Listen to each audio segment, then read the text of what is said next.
আসসালামু আলাইকুম guys, ডিজিসিএম blogger my YouTube চ্যানেলে আপনাদেরকে স্বাগতম। আর এখন আমি গুড়ি গুড়ি পায়ে হেঁটে যাচ্ছি ওষুধ কিনতে যাওয়ার পথে বাইরের ভিউগুলা এনজয় করতে করতে ডিরেক্ট এসে পড়লাম ওষুধের দোকানে আসার পর মামাকে চিলিপটা দিয়ে দিলাম। মামা ওষুধ দেখে দেখে বাহির করছে, সবগুলাই এক পাতা করে ওষুধ নিয়ে আসার পর হিসাব করে নিচ্ছে।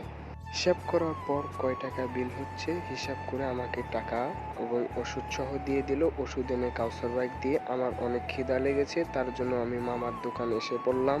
মামার দোকানে আসার পর বুট খাবো, এখন অনেক খিদে লেগেছে, তার জন্য মামাকে বললাম 20 টাকার বুট দিতে। মামা বুট দিচ্ছে এবং আমাকে বলছে কি করস, আমি করলাম ব্লগ বানাইতেছি। বললো যে আমার শরম লাগে, ভিডিও করিস না। তার জন্য বললাম আচ্ছা ঠিক আছে, আমি নিজেই ব্লগ বানাচ্ছি, আমি তোমার চেহারা দেখাবো না। আর মামাকে বললাম মুড়ি দিয়ে দাও আর কিছু সালাদ দিয়ে দাও।